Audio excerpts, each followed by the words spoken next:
Okay mga kababayan, magandang araw po sa inyo lahat.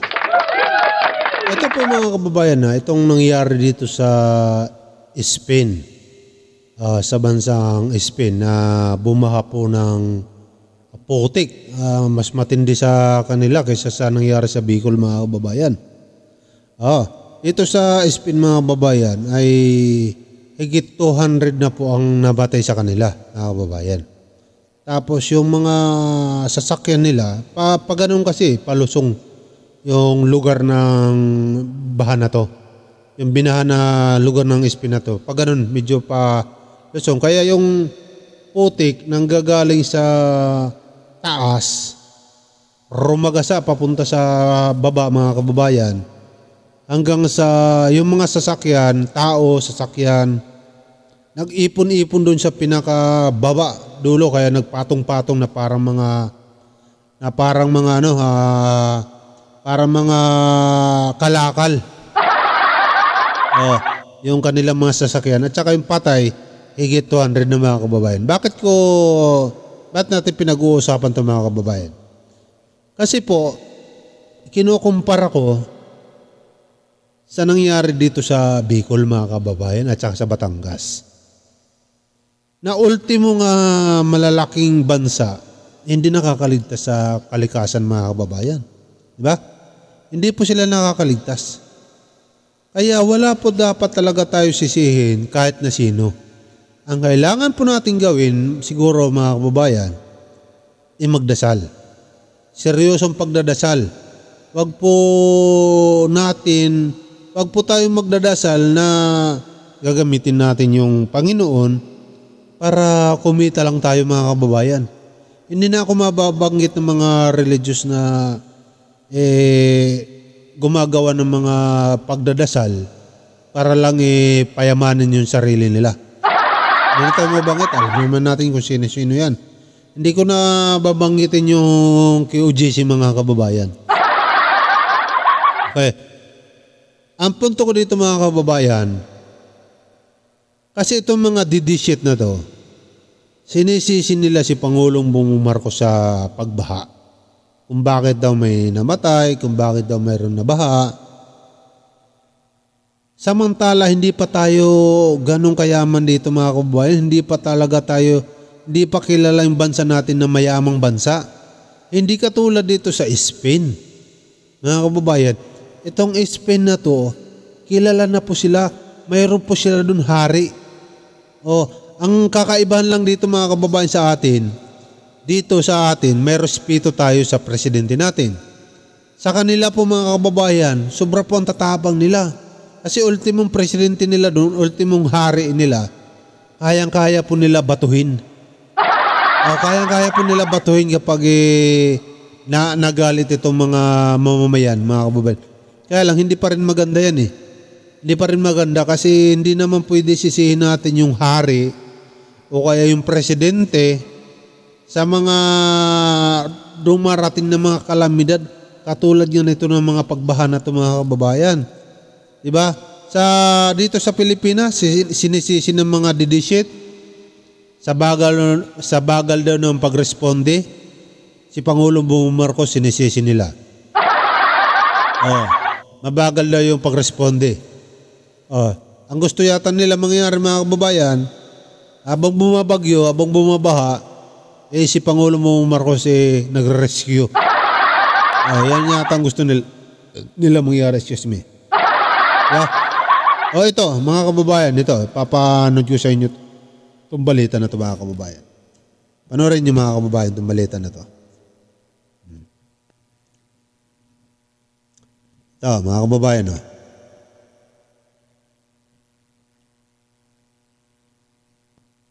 Hindi bababa sa 200 ang nasawi dahil sa malawakang baha sa Spain. Pinagbabato pa ng putik at tinawag na murderer ang hari ng Espanya dahil sa mabagal na aksyon sa kalamidad. Nasa frontline ng balitang yan si Brian Basa.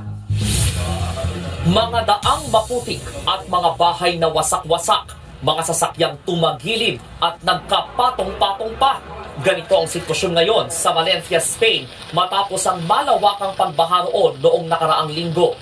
Ito na raw ang pinakamatinding pagbahang naranasan ng Espanya at ng buong Europa mula noong 1967. Hindi bababa sa 200 ang napaulat na nasawi. Dahil dito, pansamantalang nagsisilbing morgue ang Valencia Convention Center. Higit 7,000 sundalo na rin ang ipinakalat para tumulong sa search and rescue. Hindi mapigilang sisihin ng ilang residente ang palpak at mabagal na pag-aksyon ng mga otoridad sa panganib na dala ng malakas na ulan at baha. Dahil dito, sinalubong ng protesta si King Felipe VI nang bumisita siya kasama ang asawang si Queen Letizia at Prime Minister Pedro Sanchez sa mga apektadong residente sa Valencia. Pinagbabato pa siya ng putik sa katinawag at sinigawang murderer. Sa ngayon, nasa 3,000 bahay pa ngayon ang walang kuryente. Tulong-tulong na rin ang mga residente roon sa paglilinis at pamamahagi ng mga pagkain, tubig at iba pang supply. Nagbabalita mula sa Frontline, Brian Basa, News 5. Mga kapatid, Jiggy Manikad po. Okay mga kababayan, yan po yung topic natin. Sa kanila po mga kababayan, ang masama, hindi po baha, hindi tubig, kundi putik. Putik po sa kanila, bumaha po sila ng putik. Kaya kapag ikaw ay nalunod dito at nakainom ka ng putik, panigurado baka mamatay ka talaga. Kasi dumi, puro dumi yung malulunok mo dyan, di ba? O maaari ka pa dyan mabulag kasi nga putik nga di ba? O malagyan ng yung tainga mo, malagyan ng mga putik-putik. Kaya delikado ka talaga yan. Ikakamatay mo talaga yan kapag nalunod ka dito sa putik mga kababayan. Ang problema dito mga kababayan, ang hindi lang maganda sa kanila, kasi masyado nilang sinisi yung hari nila sa Espanya. Sinisi po nila mga kababayan. Pinagbabato, tinawag na murderer, samantala hindi naman talaga kagustuhan ng hari. Wala naman nagsabi na, oy, hindi naman siguro Panginoon yung hari nila dyan, di ba? Di ba? Para sabihin na, oy, bumagyo ka, bumaha ka ng putik. Hindi naman siguro ganun. Bakit natin sisisihin yung hari? Talagang matatapang lang talaga yung mga tao. Siguro dahil sa dala ng galit nila, dahil sa mga nangyari, di ba? Bumaha, nasira yung kanilang kabuhayan. Pero mga kababayan, isa lang ang patunay dito. Kahit saan ka po bansa, talagang hindi ka po makakaligtas kapag kalikasan na po ang maningil. Never po talaga, never. Kaya dapat po, lagi po tayo ang pinaka-the best talaga dyan. Kung magdadasal tayo, dasal talaga. Yung totoong dasal talaga na mula sa puso. Hindi yung, alam mo, pinaparusahan na nga yata tayo eh. Totoo lang kasi si PRRD, palagi demonyo na sa isip.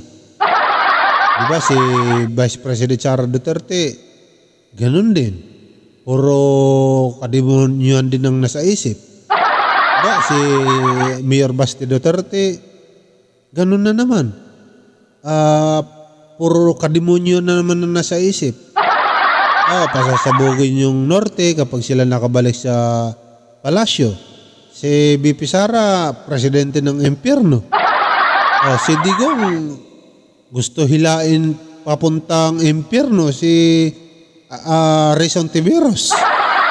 Diba mga kababayan? Ibig sabihin mga kababayan, wala po tayo sa puso. Hindi talaga totoong tayo nagdadasal.